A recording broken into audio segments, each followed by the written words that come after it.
अपना काम किए, तिलक चढ़ाए, अच्छा, बाकी बारात लेकर के आना हमारा काम है। बारात ले जाएंगे। हाँ, बारात तो आएगी, बारात निश्चित आएगी। तिलक चढ़ गया है तो बारात आएगा। जब तिलकहरू इतने दमदार तरीके से तिलक चढ़ाए हैं, जी। तिलक का शोर इतना हुआ, तब बारात का शोर तो होगा। तो किस तरह करिएगा? बम बारूद से करिएगा? 26 साल के बगेसरा है, वो क्या बोलता है देश को। पंडित जी को ऐसे बोल रहे हैं। अब पंडित जी है कि झंडी जी है वो हम कैसे कहें, लेकिन 26 साल का वो बगेसरा है, वो कहता है कि देश को हिंदू राष्ट्र। और जिस मुखिया जी हैं वहाँ भी यादव जी हैं, विधायक भी वहाँ के यादव हैं, मंत्री भी यादव हैं। मने आमद कम जी। आ खर्चा ज़्यादा, ई लक्षण बिकाए के। आ ताकत कम गोसा ज़्यादा, ई लक्षण पिटाए के। 14 गो की ताकतें है, अच्छी असिया से चल दिया है टकराने के लिए, तब भरदम कुटा हो गया। उनके लिए क्या बोलिएगा पहले? अब जो मान लीजिए कि जो मर गए, तो जाहिर सी बात उनके लिए क्या बोलिएगा। इस तरह की चीज़ कभी भी उनको जाना ही नहीं चाहिए था। लेकिन मार के मुआ देना चाहिए। नमस्कार, मेरा नाम राजन शाह है और आप छपरा मिरर पे वीडियो देख रहे हैं। अभी हम संतोष रेणु यादव जी के साथ में हैं और छपरा के कांड के बारे में 2-4 लाइन हम जानने के लिए आए हैं। उससे पहले तो मेरे चैनल में बहुत स्वागत है भैया। जी, बहुत बहुत धन्यवाद। कैसे हैं भैया? हम तो बहुत बढ़िया हैं, आप कैसे हैं? हम लोग तो ठीक है, लेकिन छपरा में पूरा नेट की समस्या बहुत बढ़ गई है। एक ऐसा कांड हुआ जो कि मैं क्या बताऊं भैया। जैसे प्रशासन के द्वारा उठाई गई बहुत अच्छी ये कदम है। जिस प्रकार का वहाँ पे माहौल है, वहाँ पे इंटरनेट सेवा जाहिर सी बात है कि बाधित होनी चाहिए जी। और इसीलिए प्रशासन के द्वारा, शासन के द्वारा ये निर्णय लिया गया कि वहाँ पे इंटरनेट व्यवस्था जो है वो फ़िलहाल कुछ समय के लिए उसको रोक दिया जाए। जैसे ये छपरा का जो स्थिति है, जी। छपरा व्यक्तिगत लड़ाई को चंद लोगों ने जातिगत लड़ाई का दर्जा दे दिया। जी। क्योंकि इन लोगों को समाज से, व्यक्ति से कुछ तो मतलब है नहीं, इंसानियत से कुछ तो मतलब है नहीं। जी।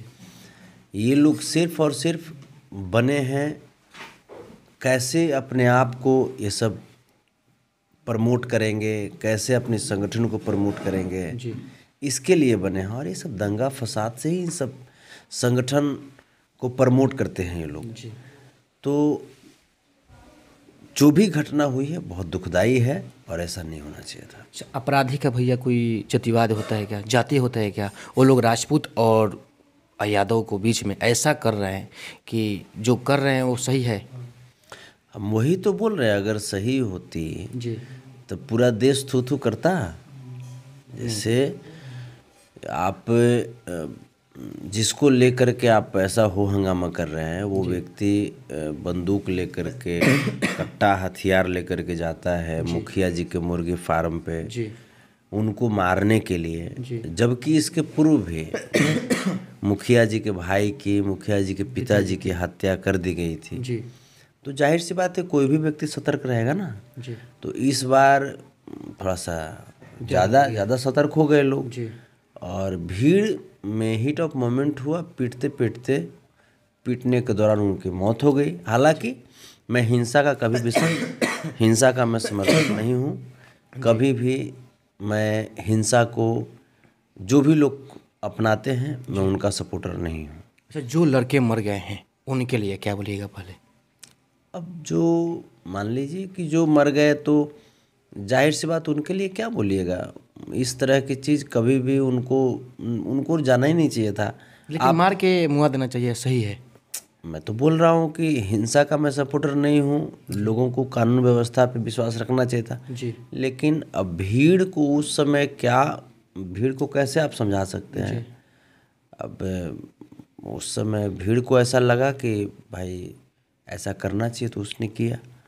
हालांकि फिर भी ये गैरकानूनी है, लेकिन उससे भी ज़्यादा गैरकानूनी काम ये लोग किए कि सोच समझ करके कुछ संगठन के लोग जी। गए और जा कर के मुखिया जी के गांव को आग के हवाले कर दिए। जी। बहुत सारे संपत्ति का, मवेशियों का नुकसान हुआ। जी। और मुखिया जी के ऑफिस में भी तो इस पे तो देशद्रोह का मुकदमा होना चाहिए। जो भी लोग ऐसा किए हैं, जिस संगठन ने ऐसा किया है, उस संगठन को बैन कर देना चाहिए। वो संगठन किसी भी सूरत हाल में उस संगठन को बख्शा नहीं जाना चाहिए। जो जो लोग वहाँ गए थे, संगठन के जो पदाधिकारी थे, उन तमाम लोगों को देशद्रोही के मुकदमे में सलाखों के पीछे डाल देनी चाहिए। क्योंकि आप मुखिया जी का पुस्तिका फाइल है, आप उसको जला रहे हैं, तो कहीं ना कहीं आप संविधान को आप नुकसान पहुंचा रहे हैं। वो भी सरकारी सभी सामान है। वही हम करें। तो ये जो है, ये बहुत गंभीर परिस्थिति अभी है। और फिलहाल तो हम यही कहेंगे कि सभी लोगों को कानून व्यवस्था का साथ देना चाहिए। सरकार और शासन प्रशासन वहाँ पे मुस्तैद हैं, अपने अपने जगह पे कार्य कर रहे हैं। अगर जाति के रूप में अगर बात करें तो आप भी यादव समाज से आते हैं, और जिस मुखिया जी हैं वहाँ भी यादव जी हैं, विधायक भी वहाँ के यादव हैं, मंत्री भी यादव हैं, लेकिन यादव करके एक क्रिएटर ने काफ़ी वहाँ पे गंभीर रूप से इस हिंसा को बरकरार रखे हैं। इस पर क्या कहिएगा? वो तो कहेगा कि वैसे जब इतना उसको पहचाने हो रहा है, तो हो सकता है अगला दिन ये भी कहते कि ओकर बाबूजी भी यादव हैं, ओकर बहनोई भी यादव हैं, इसनो कहे लाएगा वो, तो क्या कीजिएगा। अच्छा, ये सब के बाल बुतरू है, इस सब के बात पर उतना नहीं जाया जाता है। लेकिन सच्चाई तो यह है कि सब लोग यादव हैं वहाँ के लोग। अब यही समझिए ना कि सब लोग यादव हैं, फिर भी बर्दाश्त कर रहे हैं, है ना। तो कितना धैर्य रखे हुए हैं। तो धैर्य का जो बांध है, उसको ये लोग इतना भी ना छेड़े कि टूट जाए, है ना। और बाकी बात है, ये लोग वहाँ गए थे, ये लोग तिलकहरू के रूप में अपना काम किए, तिलक चढ़ाए। अच्छा, बाकी बारात लेकर के आना हमारा काम है। बारात ले जाएंगे? हाँ, बारात तो आएगी, बारात निश्चित आएगी। तिलक चढ़ गया है तो बारात आएगा। जब तिलकहरू इतने दमदार तरीके से तिलक चढ़ाए हैं जी, तिलक का सुर इतना हुआ, तब बारात का सुर तो होगा। तो किस तरह करिएगा? बम बारूद से करिएगा? अब कैसा होगा? और ऐसा सोशल मीडिया पे कहना सही है? तो बारात ले जाना सोशल मीडिया पे कहना खराब हो गया? मैंने बारात नहीं ले जाया जाए? तो बोल रहे हैं कि दमदार बारात ले जाएगा, तो किस तरह का बारात ले जाइएगा? भाई, हम लोगों का रहा है बारात, हम लोगों का शुरुआती अवस्था से दमदार रहा है। इसीलिए आप अभी चुप हैं, अभी कुछ नहीं बोल रहे हैं। बाराती के समय में बोलिएगा। हाँ, सब सारा अभी जो है अरेंजमेंट चल रहा है। अच्छा, कभी कार्ड छपाएगा, सब देवता देवी जो है दिया जाएगा सबको, हाँ, पूज करके सबको बढ़िया से। अच्छा, उसके बाद बारात लेकर के पहुँचेंगे। अच्छा, बारात तो हाँ, धूम धड़ाके के साथ जाएगा बारात। थोड़ा सा जाते हैं भोजपुरी लाइन में। कुछ लोग बोलता है कि संतोष रेणु सिंगर है, या यदुवंशु सिन्हा के नेता हैं, या गालीबाज है। इन तीनों चीज़ों में से अब क्या है? हम तीनों हैं, डिपेंड सिचुएशन के ऊपर करता है। अच्छा, हाँ, जैसन सिचुएशन वैसा संतोष रेणु। अच्छा, जातिवादी करोगे तो 14 रुपया में 2 समोसा ना मिली, 86 रुपया में बिरयानी खा के आएंगे और रच देंगे, जान जाओ।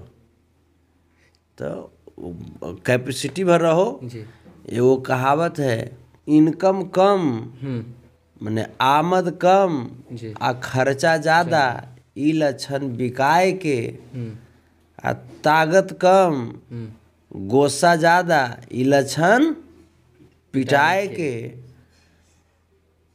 तो 14 गो की ताकतें है, 86 से चल दिया है टकराने के लिए, तब भरदम कुटा हो गया। हाँ, ये जो बोला जाता है, ये वो 26 साल के बगेसरा है, वो क्या बोलता है, देश पंडित जी को ऐसे बोल रहे हैं।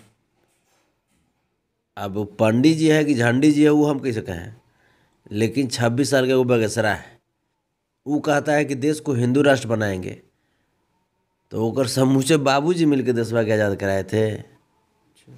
देश को आज़ाद कराने वाले सिख समुदाय से सरदार भगत सिंह जी आए थे। अच्छा, बागेश्वर धाम वाले बाबा की बात कर रहे हैं, तो उसमें तो मुस्लिम धर्म के लोग भी अपना रहे हैं और जा रहे हैं वहाँ पे बागेश्वर धाम वाले बाबा के पास में। यही चीज़ है ना कि हम लोग जो सही जो देशभक्त लोग हैं, हाँ। हम लोग हिंदू मुस्लिम सिख ईसाई सब को हम लोग साथ लेके चलते हैं। हाँ। लेकिन इसके बावजूद देखिए कि बगेसरा जो है खाली कहता है हिंदू राष्ट्र बनाएंगे, तो हिंदू राष्ट्र बनाएगा तब तो खैर कोई जाति पाति नहीं होगा। नहीं, अगर हिंदू राष्ट्र बनाएगा तो चलो तुम बनाओ, हम सब लोग से समर्थन करवाते हैं, लेकिन एक बात क्लियर करो कि जब हिंदू राष्ट्र बनाओगे तो कोई जाति पाति नहीं न रहेगा, कभी नहीं। फिर तो ना कोई यादव, ना कोई राजपूत, ना भूमिहार, ना रविदास, ना पासवान, ये सब कोई नहीं रहेगा, फिर कुछ नहीं, सबको हिंदू होना पड़ेगा। हिंदू तब तो जा करके बनेगा। पंडित जी के भी बेटी से रविदास वाले ब्याह करेंगे ना अपन बेटा का पंडित जी नचवानु ब्याह में हैं, तब तो राजपूत भाई भी अपने बाल बच्चे का ब्याह पासवान के बच्चों से करेंगे ना। हिंदू का मतलब तो हिंदू ही होता है, मैंने करेगा ना, बाकी नहीं हो रहा है, नहीं होगा।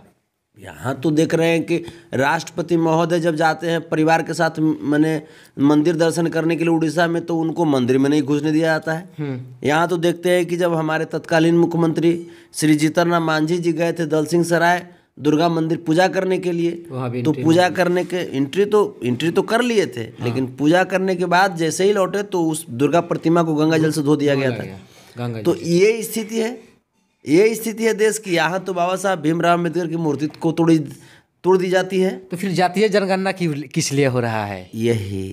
ये जातीय जनगणना होना चाहिए, लेकिन ये केंद्र सरकार का काम है, जातीय जनगणना नहीं करवा रही है। यहाँ जाति आधारित गणना की जा रही है।